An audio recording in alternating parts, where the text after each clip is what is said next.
Every day there is a forgetting, and every moment there is the possibility of remembering. Remembering who you truly are, awakening to your body, to the inner world and experience of being alive. Here is where you find the beauty, the joy. Here is where you free your soma.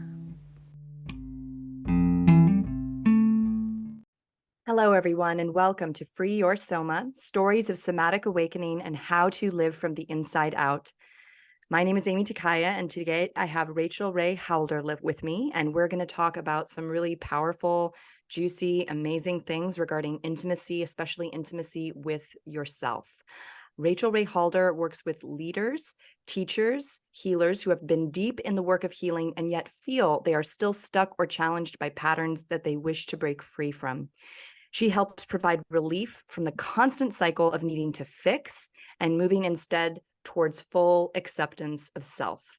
Thank you so much for being here with me today, Rachel. Yeah, thank you for the invitation. It's great to be here. Yeah. So maybe you can tell us a little bit about where you come from, what your background is, and how you came into being here today, sharing this amazing stuff. Yeah.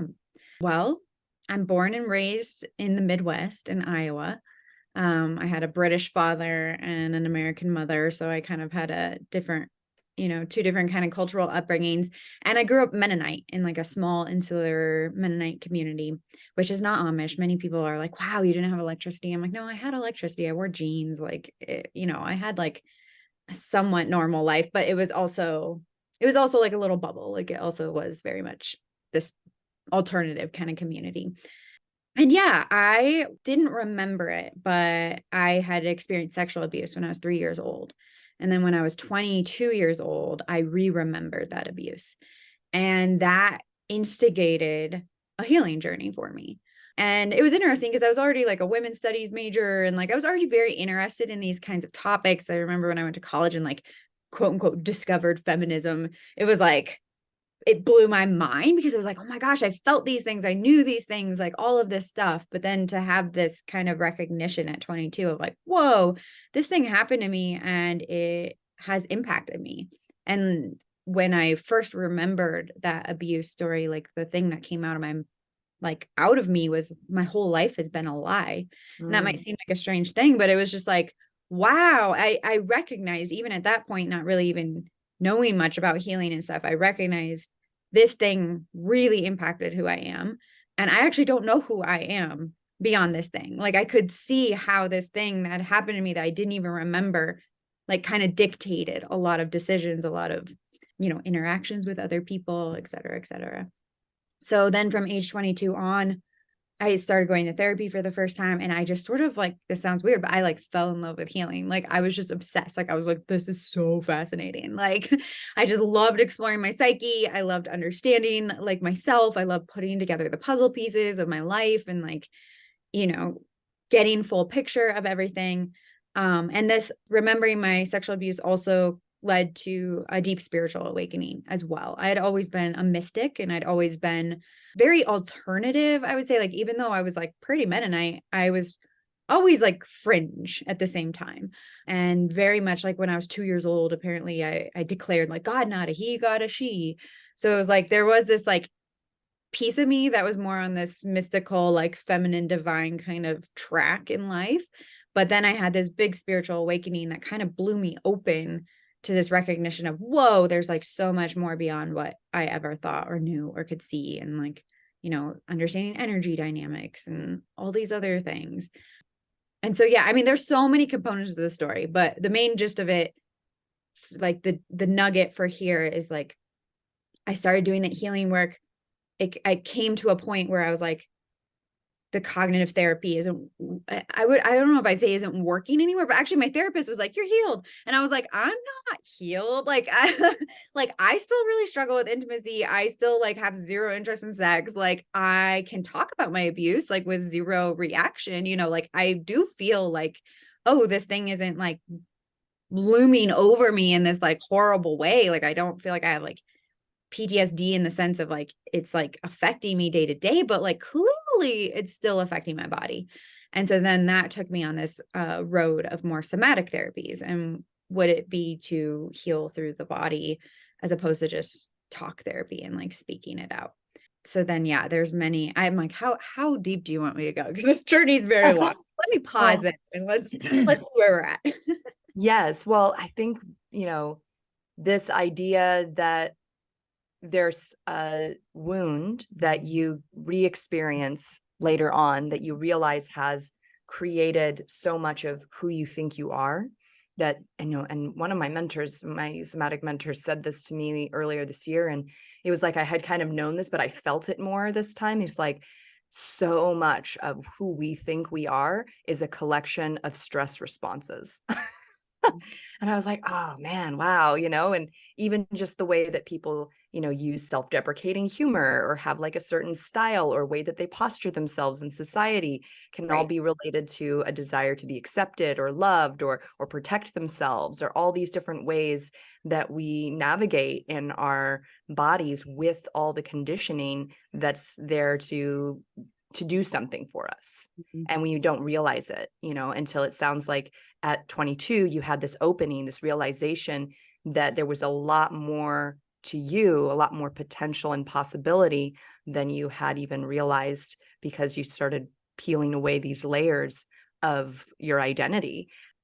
And what you said also about kind of getting to that point in talk therapy where, and I had this experience too. For me, it was kind of like, I felt like I'm just sort of like running around in circles a little bit here. And I'm not actually touching on like the thing that's really aching in me. And I'm getting really good at intellectualizing it and talking about it or even writing about it, but it's not entering me. It's not entering like my internal experience in a way that like I'm being called to. And I feel like, and I'd love to hear more about the types of somatic work that you found, because for me, I kind of feel like I just fell into it because my dad had already been exploring it and was kind of continuously inviting me to do this somatic work. And I was like, no, Dad, I'm doing my thing, right? I was like resistant for a long time. But for you, it was a different experience because you're going into it with this like excitement and curiosity, and it got to be kind of like your thing, it sounds like, initially. So maybe you can tell us a little bit about what are some of the somatic practices that you first discovered on this journey out of talk therapy. Yeah. I mean, honestly, it's kind of that stereotypical, I don't know if it's stereotypical, but I feel like these days it kind of is.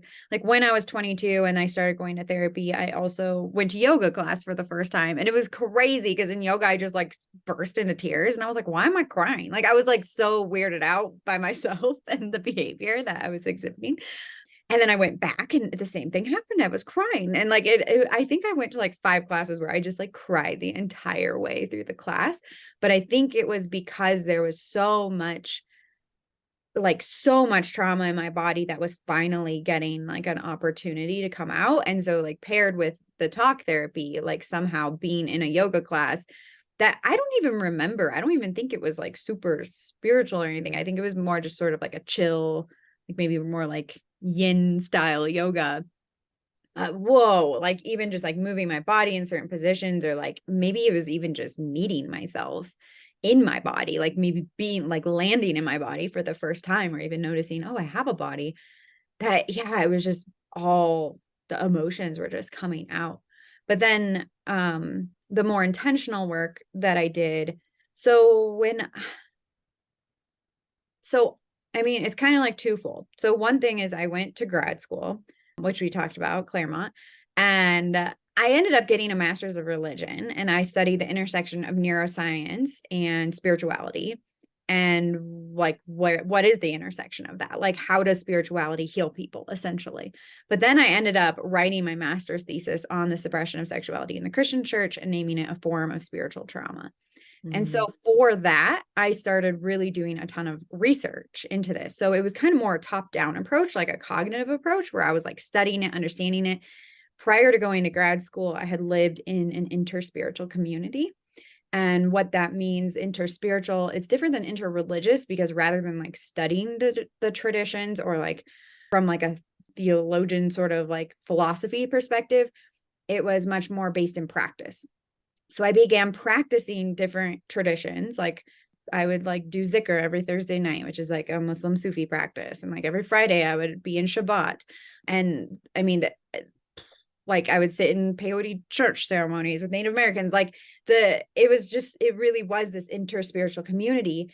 And the reason I was so curious about this intersection of neuroscience and spirituality was because I was like, that place healed me, like not healed, period. But, there was so much healing that happened there, but it was all just through spiritual practices. And like, how and why did that happen? I wanted to understand, like, I knew it on a body level, but I wanted to understand it on a more cognitive level. So that's why I went that route in grad school. And then simultaneously, while I was in grad school, I first discovered Layla Martin's like Jade Egg course. And so I did that, and that was super potent and like wild and intense for me. And it really helped give me this like somatic understanding of like, wow, there's so much stuff stored in my pelvis and like stored in my pussy and stored in my body. And like, I could literally like feel it coming through. And then that year, I guess it was like the second year of grad school, was when she launched her first sex, love, and relationship coaching program. And so then I signed up for that. And so then was in that simultaneously while I was in grad school.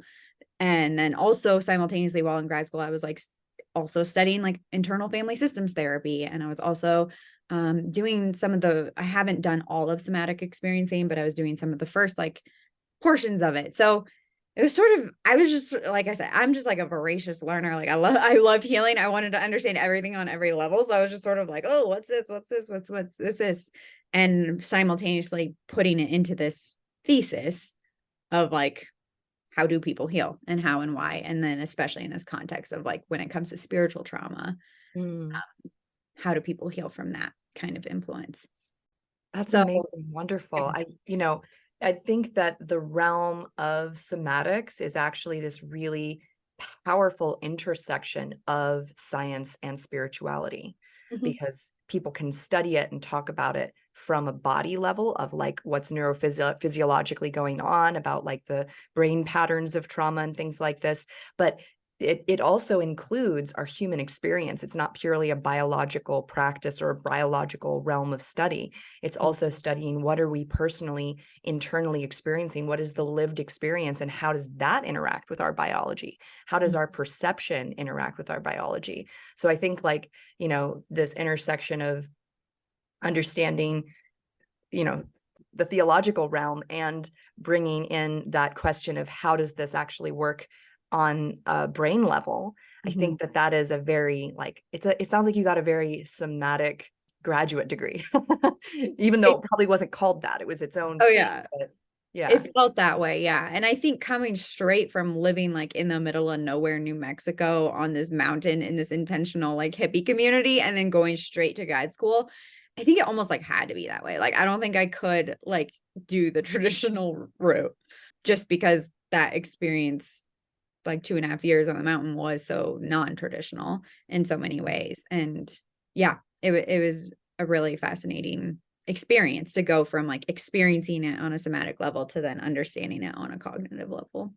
Yeah, that's beautiful. I think that, I don't think that some people even know that these kind of communities exist, that someone could be doing these different spiritual practices from different religions and having their own personal spiritual experience within those practices, without, say, like a priest or, some authority, which is usually how most people experience religion, without an authority kind of like making them choose and saying like, you have to just be this thing and you can't be all of these things. What was your personal experience coming from having grown up Mennonite to having kind of this smorgasbord of different things that you were allowed to experience in this intentional community? Like, were there times where you felt like you were kind of in an old way of like thinking you had to choose, or did you feel this sense of freedom? I really felt the sense of freedom, but that was just more like my personality, I think. I've never been like a super like dogmatic person. So for me, it just felt like freedom. Like, it was just like a relief.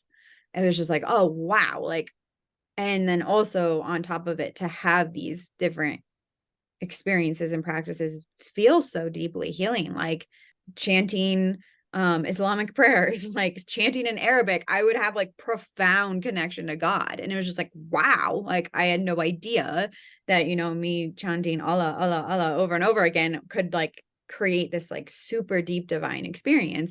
Or like once I was doing a hermitage and I wasn't really a big Ram Dass person. I didn't really even like, I'm even blanking on his teacher's name, which feels like a disgrace or something. Baba, people listening, if they know, they know. But I was doing this like hermitage and like I had a visitation from like his teacher who like came to me and like spoke to me and like gave me a whole transmission. Or like also actually the whole reason I went to grad school, and I mean this is getting, pretty out there, but these were some of my experiences. It would just like open me up on such a deep spiritual plane. But I was in a Shabbat service and it was in celebration of a man named Rabbi Reb Zalman. And he was really big in the intersection of connecting Judaism with Islam.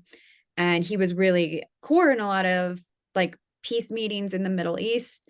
And yeah, like really bridging the gap. Like he was both a sheikh, like a spiritual teacher in, I think, the Sufi lineage, and then also a rabbi. And he passed. I didn't know this man. Like I heard stories of it, but he's the one who brought Shabbat to Lama Foundation. That's the name of the community that I was in, Lama Foundation. And so he was the one who encouraged us to practice, this is 30 years ago, Shabbat every Friday evening. And it was definitely like Reform Judaism. It was not like traditional at all. And then we call it like kind of Lama style Judaism. But then while I was in the Shabbat service that was in celebration for this rabbi, he literally like, again, I had a visitation from him. And he said, why aren't you doing what you should be doing? And I was like, what should I be doing? Like, I was so confused. And he was like, you know what you should be doing. And then I was like, I don't think I do. And he said, like, you need to go to theology school. And I actually like burst into tears. I was like weeping in the middle of this Shabbat. And there was like at least 60 people in this room. We're all sitting in a circle. And my really close friend was sitting next to me. And she's like, what is going on? And I was like, I'm having a really supernatural moment right now. But it was like so bizarre because theology school was like not on my radar at all. At that point, I was actually had kind of a lot of like anger towards Christianity or like frustration. I'd had a really like traumatic experience with the Mennonite church. I think that exact summer that this visitation came to me. So I was kind of like done with that stuff, and then this rabbi sheikh is telling me to go to theology school. And I'm like, what? Yeah, I don't even know if I just answered your question. I'm kind of like, I mean, there's so much there. There's so much there we could explore. So like you're talking about this rabbi who literally was merging these two supposedly opposing religions, right? And he was initiating you in healing your wound with Christianity. I mean, that sounds pretty profound that he was like, yeah, there's work for you to do here because of who you are. That's what I got. Yeah, that's totally what it was. And like talk about inner spirituality, it's like his spirit. I to this day, I'm like, I don't know why he came to me. Like I wasn't in his lineage at all. Like I knew of him. I had never actually met him. But his spirit, for whatever reason, my openness in that Shabbat service, like his spirit was there. And yeah, it was like, do this thing. Like this will create more peace in the world. Like you healing this trauma will help others and create more of the peace that we want in the world. Right. Well, here you are kind of exploring all these other spaces of religious like practice.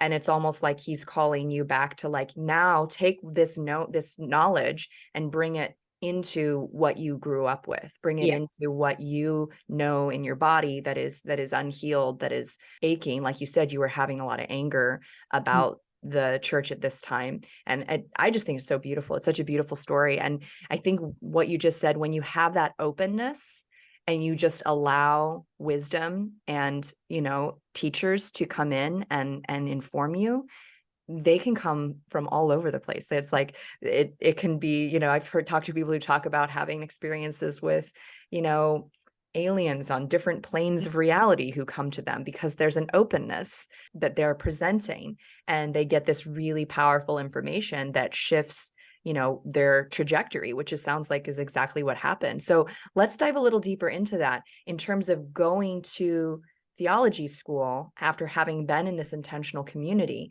how did you start perceiving Christianity differently than you had when you were younger? Wow. Yeah. I mean, like I said, I always had a pretty alternative view of Christianity, as much as I could within the context that I was in. But I was always questioning authority. I was always questioning why we were doing things. Like I was kind of like the bad kid, because I would go to Sunday school and be like, but why? But why? But why? Like it just didn't, or like it just didn't make sense to me. A lot of things. I was like, this doesn't make sense. And then I went to a Mennonite college, but then it was in with my advisor, who was like, I think you need to study women's studies. Like, she's like, you have a lot of questions, and I think that'll help.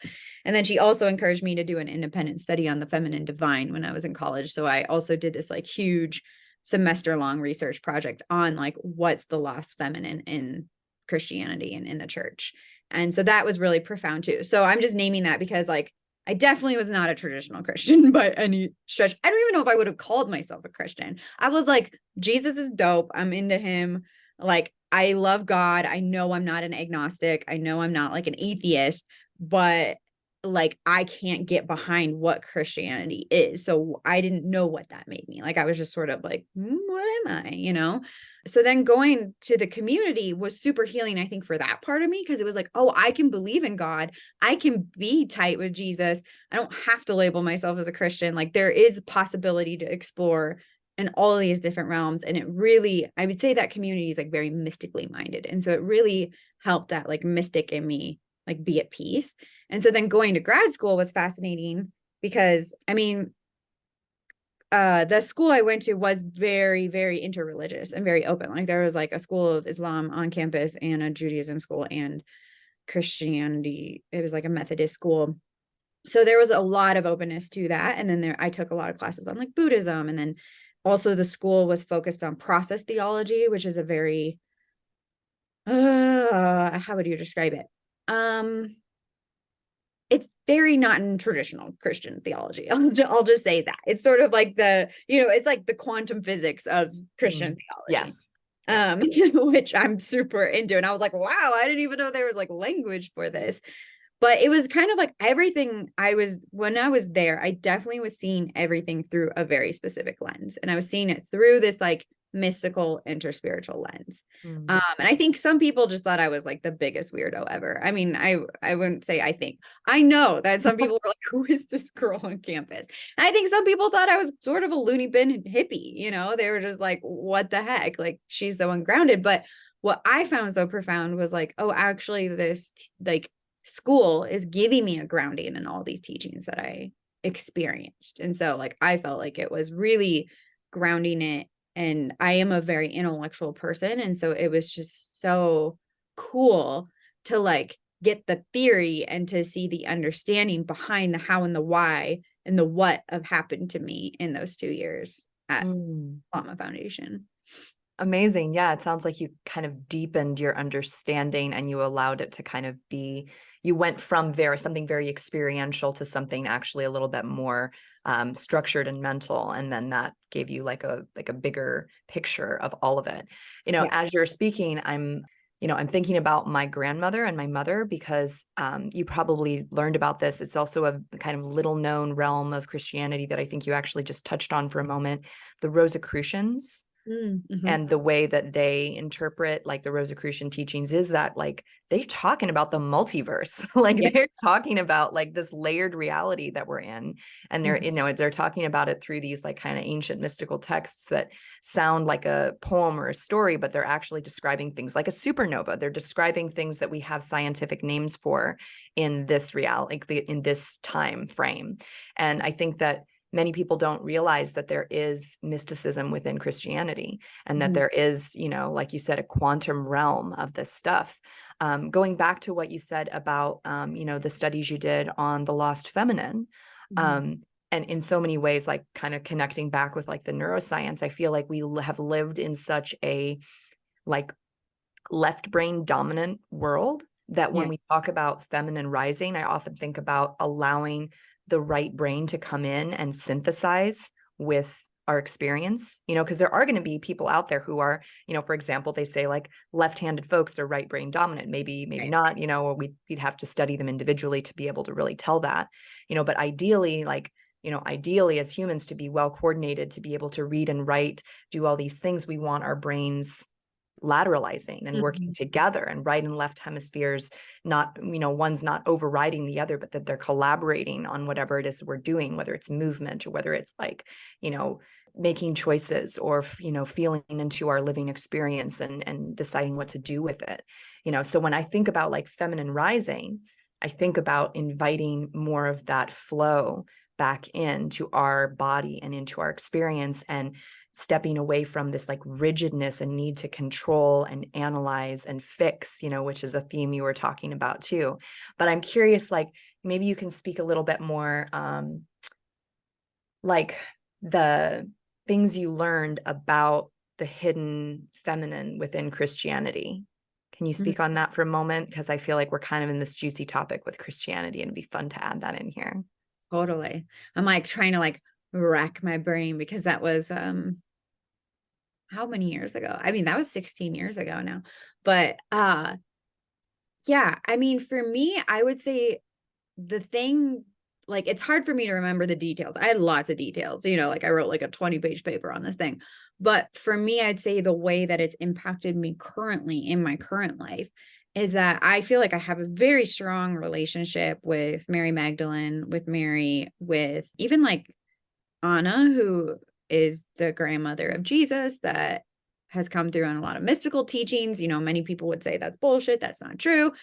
But like many separate people who have nothing to do with each other, like would channel Anna, and like Anna would come to them in visitations and speak to them. And she was actually, I believe it, had a really deep impact in Jesus's like mission and teaching in the world. Like she was a huge part of it.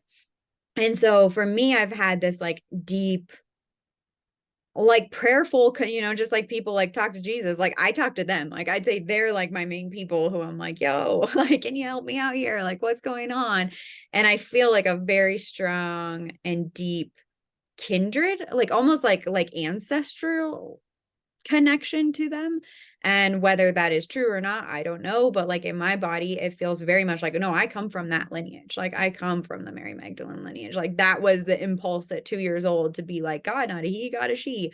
Like there's such a depth in me. And I feel like in my DNA around what that feminine path is.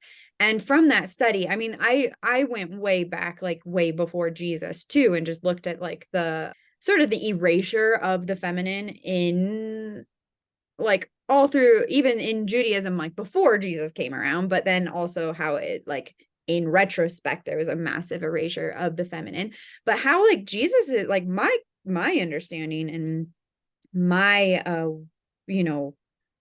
beliefs based on that study that I did is that like Jesus was actually bringing like a very feminine path. Like he was actually bringing this very alternative, very subversive, very radical way of being that actually was a very like more yin style of being. I think a more embodied way of being. I think a mystical way of being. And it just got really corrupted and hijacked by the church, the like quote unquote, like 300 years later when they put it all in writing, and it was like literally used for government propaganda. They're like, okay, how do we take all of these teachings and literally use it to control people?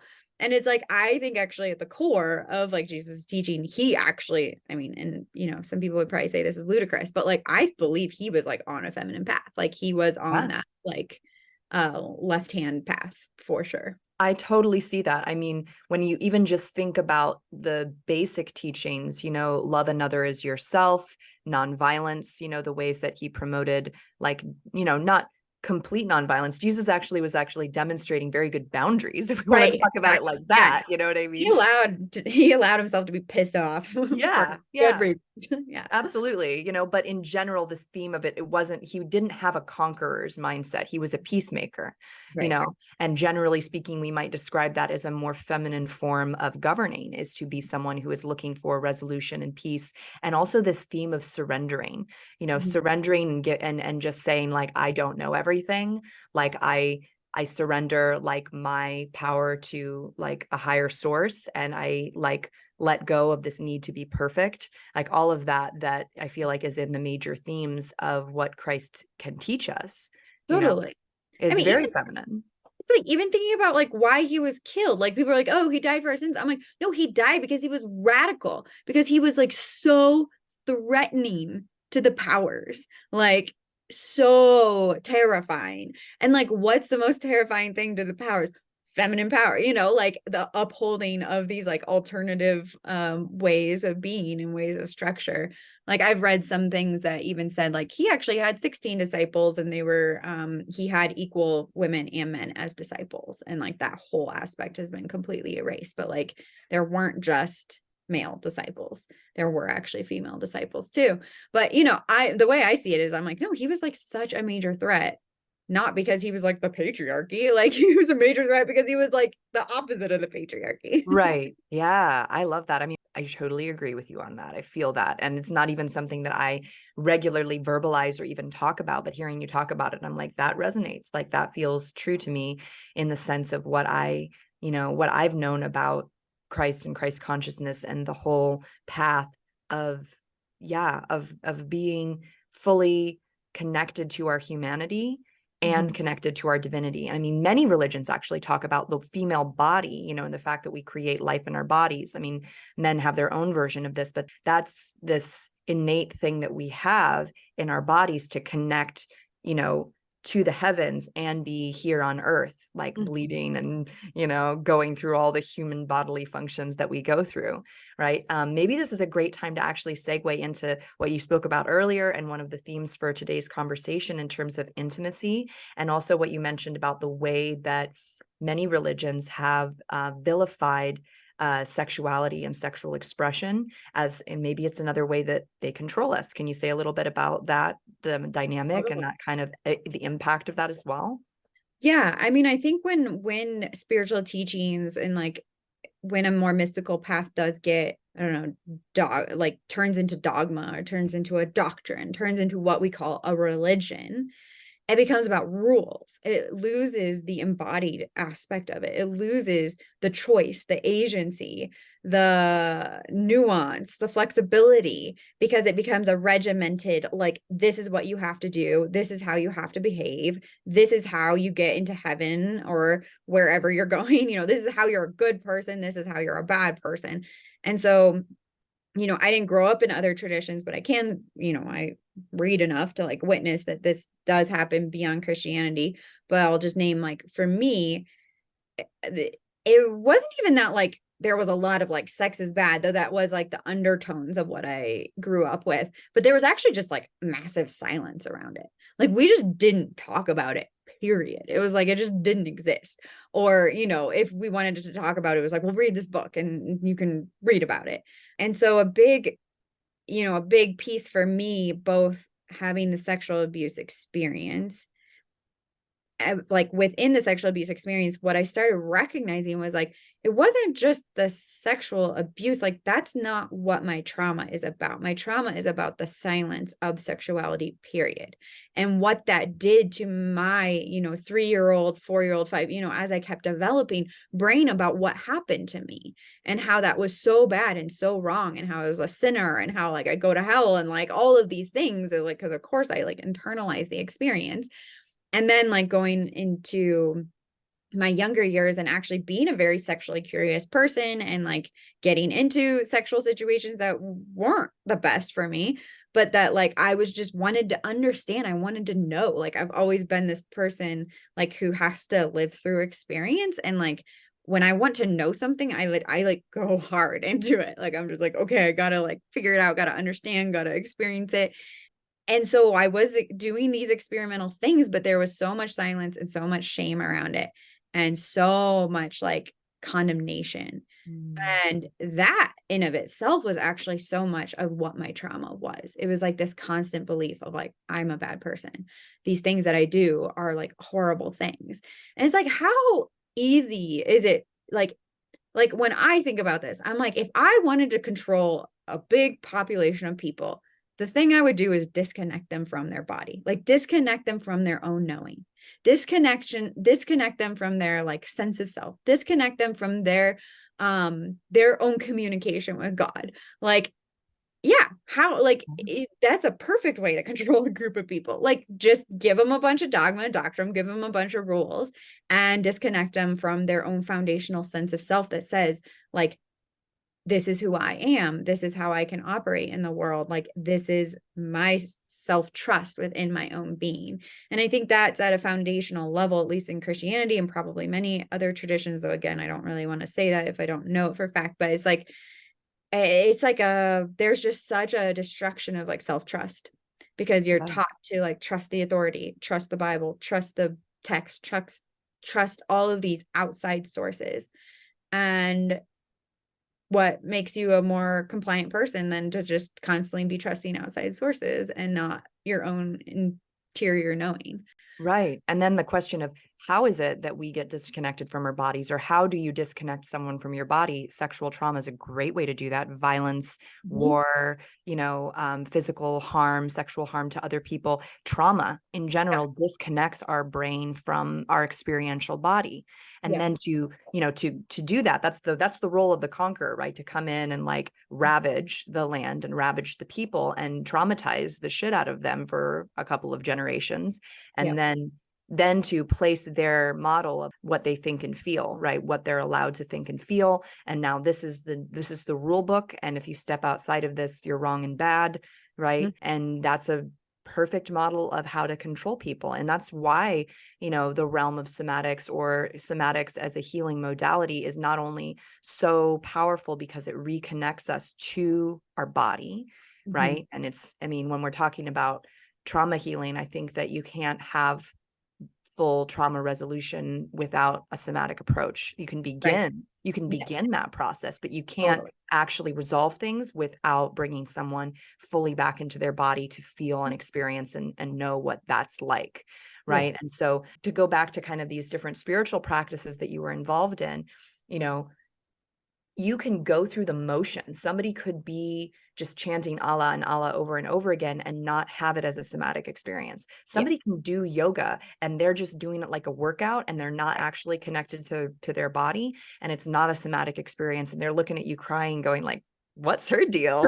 I've never cried during yoga. You know what I mean? So it's this kind of how. The how is the way we get in to our body. Right. It's not just what we're doing. We can go through these motions. We can be part of a religion, or, have the nomenclature, have the words to describe it, know a lot about it.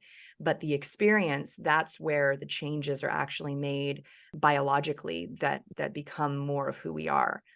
This is like such a juicy topic, like where it's making me think is actually, so this is like, again, some portions of my story. So I said, like, I did the sex, love, and relationship coaching program, which was a deeply somatic program. It was like tons and tons and tons of practices, and like somatic practices, like literally was like self-pleasuring in these different contexts and ways for at least like 30 to 60 minutes a day. Like, it was intense. It was a super intense thing. But what actually ended up blowing me out. Like, it was too far outside of my capacity, outside of my like window of presence, window of tolerance, if we're using nervous system lingo words. And I had a massive crash after doing that program. A piece of that is also because one of my trauma patternings was achievement. Like, achievement was my way of like coping in the world or feeling my own sense of self-worth. And so I approached that program from the achievement mentality that I had had my entire life. But it was so I constantly was overriding my boundaries with zero awareness around it at all. And so then then I went into this massive collapse, had like massive health issues, totally shut down, like just complete like syndromal chronic freeze response, essentially, because I was approaching that from such a hyper like fight or flight kind of response. And so then that took me on deepening my work even more in the somatic trauma resolution, like Field. I don't know, you want to stop field. Yeah, thank you. Because it was just like, wait, what is happening to me? And how did this happen to me? Because in my mind, I was like, but I was doing all these somatic practices and they were so good and they were so powerful. But like getting back to what you were saying about like, actually, it's not just doing the practices, it's actually doing them in a way that is in alignment, that is in coherence, and that like with yourself. And that is within your own capacity of what you can actually do. And so people often, especially from a Western mentality, and like this was totally my mentality, was like the bigger is the better, the harder is, if I can do it 60 minutes a day, like surely I will exponentially heal. And it was like, no, actually that exponentially shut me like back. Like it actually takes you in the other direction. took me in the total opposite direction. And honestly, at this point in time, I'm grateful for that, because I feel like that has given me a lens and like a perspective, and also like my own work in the world and my own style of coaching is like so opposite of that push energy. It's so opposite of like bigger is better. It's actually like, no, how can we just be even 1% more connected to the body? What does that even look like? And can we pause with that? Like, is like micro movements create the big expansion, or micro movements actually lead to the quantum leaps. But we shouldn't start with the quantum leaps, like, which so many people want to do. They come into it being like, I want the quantum leap. And it's like, well, let's start with the micro movements. And Yeah. Well, and and it sounds like you kind of, in a way, you got re-traumatized, and that can happen with somatic practices very easily if you don't have someone, because a lot of times, also what you said is like, we don't know where those boundaries are in ourselves. That's part of the process, is learning how much is too much. And we often learn that by overdoing it. Right. Yeah. And if we're dissociated from ourselves, it's like, well, how on earth would we even know? Like I had no clue how much freeze I had in my body around my sexuality. So I was like doing all of this I was like doing, but that didn't make the freeze actually go away. All it did was like couple trauma on top of the freeze. Yeah. Yeah. I mean, the realm of like muscle contractions and micro movements is like my wheelhouse. Like that's what I spend all of my practice doing, as I work with people to really slowly unwind musculature using their motor cortex through micro movements. And, oftentimes, especially if someone comes to me and their focus at first is like chronic pain, and this I think totally relates to what you just described. Like they're like, ooh, there's this pain in my hip or in my back. And while we're doing work together, the pain lessens, but it hasn't quite gone away yet.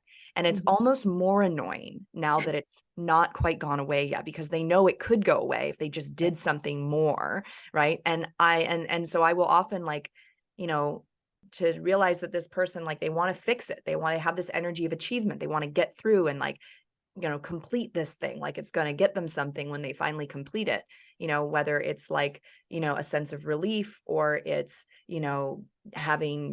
feeling like they're healed, or like they did it, wherever that kind of, like you said, like a stress or trauma pattern of achievement. And that's like one of the ways that you get it right, or that you overcome. Right. And it's sometimes hard, because I'll have to explain to them, your nervous system may not be ready to let go of this. And that's okay. You have experienced relief, right? It started out this big pain that was all over your lower back and your hips. And now it's just this tiny, like you're describing it like the size of a quarter, So like you have made progress, like there is change, and we need to honor that your nervous system may not be ready to let go to this space, whatever's going on there, whatever memory or situation, like your body's not ready to let go of this during this session today, and that we can accept that that's okay. Like it's sometimes very hard for someone to accept that, and maybe you can talk a little bit about now, like this way that as healers, teachers, leaders, people who've been on this journey for a while, that can be a very strong pattern in us to feel like we need to fix it. We need to heal all the way. Yeah. Yeah, absolutely. I mean, I would say like a big like core piece of my work is, rather than, and it's kind of what you named, like rather than finding fault in what our body is doing, where is the natural intelligence in what our body is doing? And that's hard to do, because if we're having, a destructive, like I have like chronic digestive issues, it's really hard for me to look at that and be like, oh, there's natural intelligence in like my chronic digestive issues. But the reality is there is. And when I can actually pause with that and go into them and be with them and sit with them, it's like they're speaking to me about how I had such a lack of energetic boundaries, how there was such a lack of even like physical boundaries, like how I would digest other people's trauma constantly over and over again. And it was kind of like, oh, we're actually protecting you. Like we're actually trying to keep you from this constant cycle of what this is. And so I don't have to love it. I don't have to, but I can validate it. Like there's a difference there. I don't have to be like, woohoo, chronic digestive issues, but I can be like, this makes sense. It makes sense that these chronic digestive issues are here, or it makes sense that I have, this lack of intimacy. Oh, it makes sense that I don't find my partner attractive. A lot of people come to me, they're like, this is a problem, and so like, say someone comes to me about like, oh, I have a lack of attraction to a partner. They're like, can we fix it? Like, can you give me some practices? Like, can I get my turn on? And I think a lot of people, like, at least what I've seen in the coaching industry, will kind of come at it from that place of, okay, yeah, let's do this pleasure practice. Let's do this. Let's do this. Let's give you all these things to do to fix this like lack of sexual desire. And I'm like, actually, can we just pause with this? Where is the inherent intelligence in this? What is this trying to speak? What is this actually, the wisdom in this thing that is so annoying? And in that process of looking at it in that way, we're actually de-shaming it. Because when we come at it, we're like, this is a problem, which is actually shame. We're saying this is bad, this is unwanted, this isn't good. And when we're constantly seeing ourselves and our body and these experiences as bad, we're actually getting ourselves into this cycle of like constantly trying to fix and never actually meeting the thing that wants to be fixed. And people can spend lifetimes in those cycles. Like they could literally spend their entire life there, or they could spend years there. And so my approach is actually like, hey, like let's slow it way down, and let's actually pause with this and slowly pull out the little tendrils and the little pieces and find the nuggets of wisdom in it. And it's in that self-acceptance, it's in the validation of it, it's in the care towards it, that then ironically those things start loosening. And you're like, oh, maybe I don't have to hold so tightly. Maybe I don't have to like, do this thing. Like, it's like, that is actually what happens for then the release of, or like, that's when the relief is brought in of the pattern. Yeah, I love that. The looking at these symptoms, or these problems that we're having as information that our somatic intelligence is giving us about, why is it that you may not be feeling intimacy with a person? Maybe there's something that happened. Maybe there's a boundary that was crossed. Maybe there's words that you need to express or say that you haven't been saying, and that's what, it's showing up as, like the example you gave, like a loss of attraction to your partner, but what it's pointing to is something deeper that's going on inside of you, or inside the dynamic of the relationship, that is asking for some kind of healing, that's asking for some kind of attention, right? And often, when we just do, we're trying to get rid of the symptom. Like you said, we're trying to fix it and like, okay, let's just get this over with and move on. And there's something underneath of that, which is what you're talking about. There's something underneath of that when we even just start to touch on it and talk about it, and like you said, take out those pieces, it starts to unwind itself, which is really magical and marvelous, because it's getting actually addressed. The pain that, the symptom of that we were trying to get rid of, the actual thing underneath of that is getting heard. And kind of going back to this theme of like, that it wasn't the actual instance of abuse, but all of the intense silence around it, and the silence that you like created in yourself around it for so long, that actually did most of the damage. It's that, holding back and not speaking, not expressing, not, sharing what's happening internally, that in so many ways tightens all of those knots more and more, Exactly. So Maybe you can describe a little bit about like some of, like if someone works with you in a session, or I know you have like some different programs that are more long form, which I think is a great application for somatic work. If someone's going to embark on a somatic journey in their body, I think you need a like long form kind of approach. Because you're not going to get it all in like 2 sessions, and you're certainly not going to get it all in like a weekend intensive. It's going to open some doors maybe, but it also could just like be way too much, right? So maybe you can talk a little bit about, how your approach works in form, whether that's a program you've created or how you work one-on-one. Yeah. I mean, in terms of one-on-one, I always say like my work is very client-led, meaning that I'm listening to their body, I'm watching their limits, like I'm like deeply attuning to them and where they're at. So, some clients we can do like really deep, energetic, somatic work. Maybe even a lot of our sessions are silent, or they're, these deep, like underworld, like experiential journeys, almost shamanic in nature. Whereas other people, it might be a little bit more like top down, like talking, like getting education, getting like I have a client who it's much more like for her to heal, she needs the like scientific understanding of the how and the why. And so a lot of it will be actually teaching that, like, okay, well, let me draw you a nervous system map and let me explain to you what's happening for you. And like that, when you hit this point, this is what's happening. So it's like a much more like theoretical way of doing it with little somatic bits, but also like recognizing the capacity for one to be in that somatic energy. So for certain clients, they might only be able to be in like the actual, like be with their body somatic field for 10 minutes. Other clients can sit there for 90 minutes and we can do these deep, wild journeys. Neither is wrong or bad or good or right. It's just where they're at. And so in terms of one-on-one work, usually people come to me. I do minimum of 6-month containers. So usually people come to me because of something, and I will create like a map at the beginning of our work together, like a sort of like a meta map. Okay, this is like where I see you're at. These are sort of the core things that I see us like working towards. This is like the journey I see us going on. And just like any map, there could be like 13 ways to go to get to the destination. It's not like a rote, this is what we're going to do to get there, but it's giving them context and like a container to enter into of like, okay, there is like a way. It's not just a mystery. Like there is actually a way to get there. And the way includes so much mystery and so much nuance. When it comes to more group programs, like I have a program called Slow Burn, which is a 5-month long container.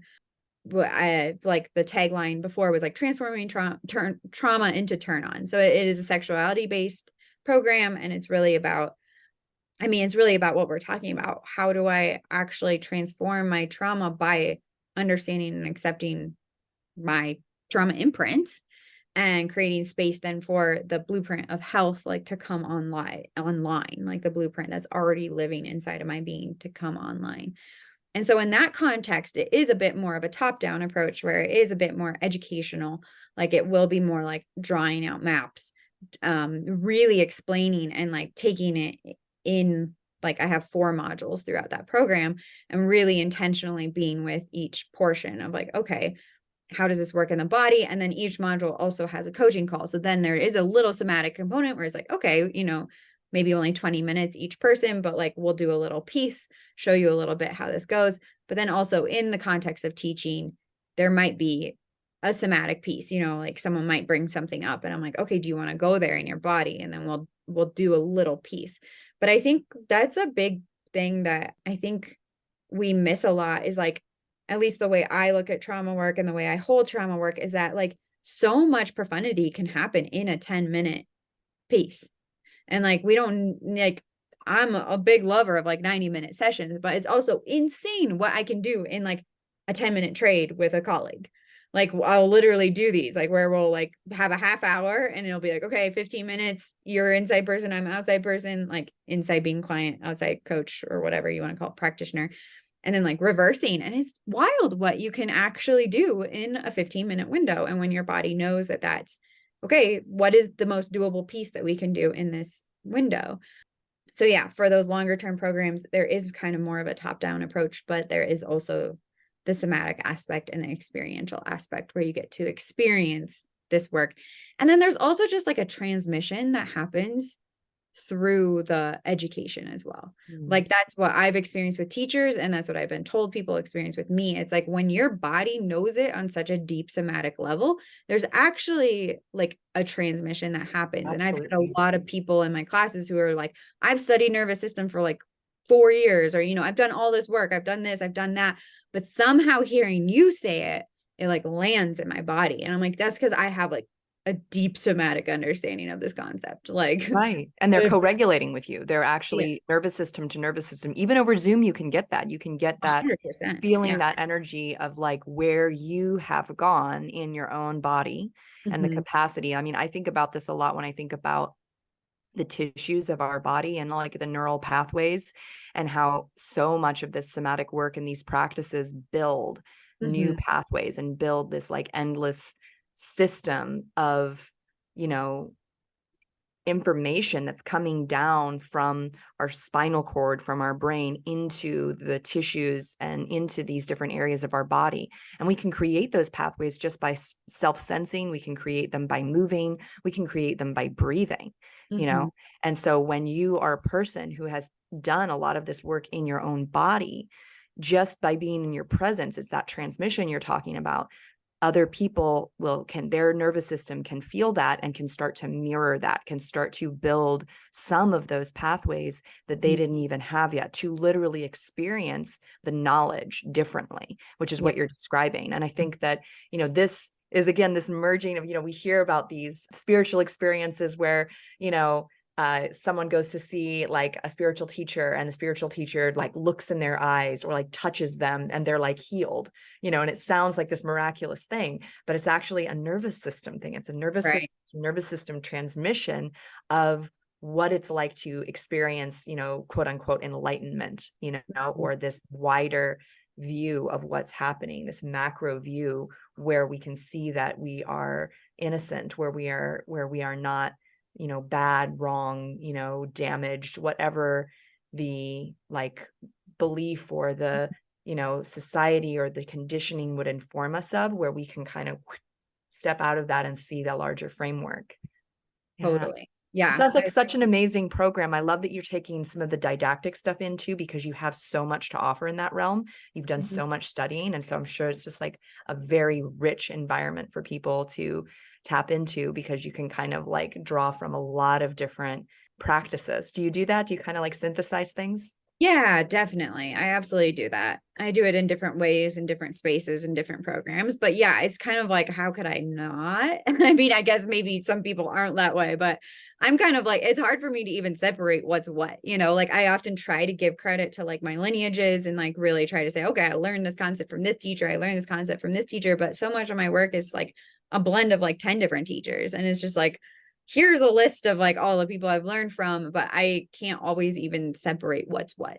Or even like, you know, I might have learned a concept 5 different times, but finally with one teacher, it landed, you know? So it is very much a widespread of everything.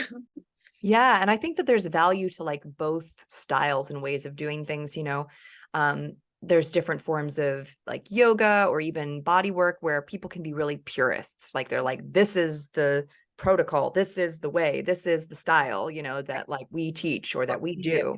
And that's beautiful in its own way, because then it kind of preserves that way of doing something so that people can come and experience that way of doing something. Like Vipassana meditation, for example, you can go there and get like this real deal like experience, you know, but at the same time, someone's going to go to that Vipassana and they're going to have this personal experience, and they're going to be able to see how Vipassana meditation synthesizes with the other things they do. And so there's beauty to being able to innovate and take that like, you know, tradition or that practice and bring a new spin on it. I think they're like both really important styles. Like one's not going to be better than the other. It's going to be part of that same dynamic of like preserving like what a teaching is, like what this means, you know, like a word in the dictionary, but then coming up with all these new uses for that word, playing with that word, using it in different contexts, you know, creating new words from that word, you know.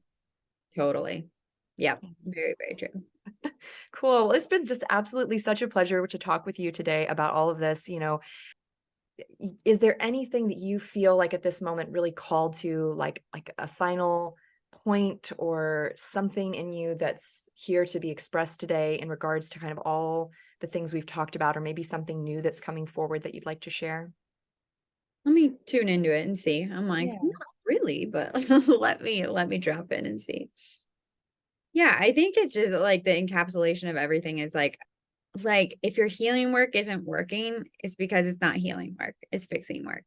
Mm. And yeah, if I just like, it's like I just, my heart cares so deeply. And I think probably because this was my own journey where it was like I was just stuck in that realm for so long, that seeking, that searching, that like needing to fix without even realizing it. You know, it was just like, oh, maybe this thing will work. Maybe this thing will work. Maybe this thing will work.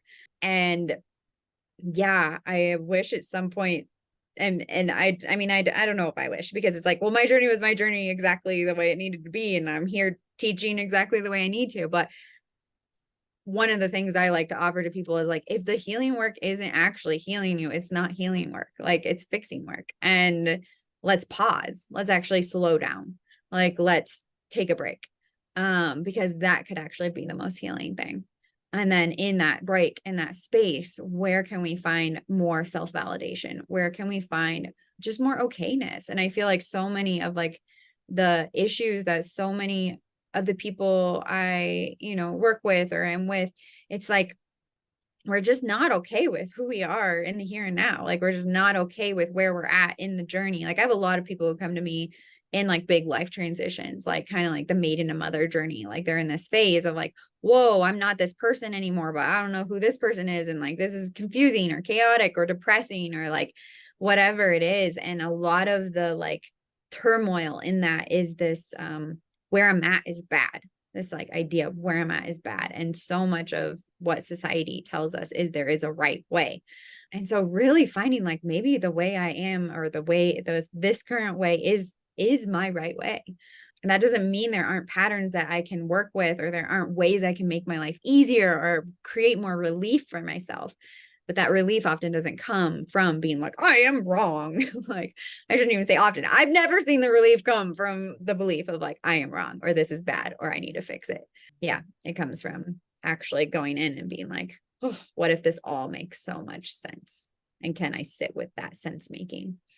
I love that. That's so beautiful. It's music to my ears, because I think that I also spent a long time trying to fix myself, trying to, get that pain or that discomfort to just go away already, and it, what you've described is that the okayness, and I like that word for it, because we also can get very stuck in this idea that to experience feeling good is to experience like a heightened state of our nervous system, or Right. to have like a boom, like a pow, like a epiphany, like a, Right. rocket Yeah. ship. High point. Yeah, a high point. And Handshake. actually what you're describing, and what, a lot of somatic work brings us to, is actually like this reduction in stimulation and a Yeah. reduction in our stress. And that is actually much less sensational at first Right. than that boom experience. Right. It's actually boring. Like, I was It is. like, this work might feel boring to you. Like, I do tons of like stabilization with my clients, which is like, where do you feel stability? Where do you find it in your space, like in your body, in the nature, everywhere? And I'm like, this is probably the most boring practice you've ever done. Like, honestly, like when you first come to it, especially if you come from like a place of doing high expansion practices, it's going to feel like, what? What is But this? Is anything even happening? Right. right. Yeah. Like, what the heck? But it's actually what I've seen over and over again is that it can be the most transforming practice. Yeah. Just being like, Yeah. oh, is there a bone in my body that's stable? Where is it? What does it feel like? Can I hang out with it for 5 minutes or 30 seconds or 5 seconds if that's all I can do, But just recognizing, oh, there is some sense of stability here, even if it's only 5% of my reality is still here. Yeah, I love that you come in with the word boring and just like say it outright to people, because I that do. definitely comes through in my work too, because people Uh-huh. come, with this idea of like, oh, you're going to physically release like this Mm. tension and this trauma from your body. And then what ends up happening is they just feel better. They don't have this like, boom experience. It's not like a hot yoga class where they come out with like all these bursts of brain chemicals. They come out and they're just like, oh, I'm relaxed. And it's like, well, isn't that kind of not special and special at the same time? It's not special because it's how I've described it is like, it's like sunshine on your skin. It's like the wind blowing. It's like a friend giving you a hug. If you're not tuning in, you can miss it. It can just like pass by because it's so normal or mundane or boring in a way, but when you really learn and build that capacity to be with those boring things, it can become so beautiful and magical, and you can start to really appreciate how special being relaxed and calm actually is in this world. Absolutely. Yeah. Well, thank you so much. If anybody wants to get in touch with you and they want to hear more about your work, or they want to learn more about your programs, where's the best place to reach you? Yeah, people can follow me on Facebook or Instagram. I also kind of have a TikTok, but I mostly just post about books on there. I'm a big book talk person. But Rachel Rae Halder, and Rae is spelled Rae. Halder is Halder. That's my Instagram handle, or facebook.com/Rae Halder, all one word, RaeHalder. Or my website is also raehalder.com. And on there my website is pretty out of date. Sometimes I'm kind of embarrassed giving it, but all my recent programs have program pages and people can check them out and see them there. Or email ray@raehalder.com. Beautiful. Well, I have to say, one of the reasons I reached out to you is because of your beautiful and expressive writing on your Facebook. And so if anybody's, going to follow you and read your content, they're going to be in for a wonderful treat, because you really, you write these long form, beautiful, poetic, self-expressed kinds of things. And, it's kind of like that same thing we were talking about, like nervous system to nervous system. It comes through in your writing, in the way that you express yourself. And so people can really start to get a feel for like where you are in your journey, and, where you've come from. You bring in these pieces of your past, and you're a very good writer. It's very impressive. Thank you. Yeah, I love writing. It's definitely like, I sometimes like feel like I am a writer. Like I'm like almost more a writer than a coach. Like it's weird, but thank you for naming that. I really appreciate it. Yeah. Feels delightful hearing you say that. Wonderful. Yeah. Well, definitely, to all of our listeners, go check out Rachel and her offerings, connect with her to learn more about this incredible journey that she's been on, and how that can start to help you unwind and discover what your somatic intelligence is telling you, because it's there all the time, right underneath the surface. Your body, your soma is speaking to you, and it's speaking to you in these unexpected ways that maybe, like we've talked about today, you might find annoying or difficult or unpleasant or boring or whatnot, but it's a communication. And I think that in so many ways, your conversation with me here today has demonstrated that, and the power of that to transform our internal experience. Absolutely. Yeah. Thank you so much.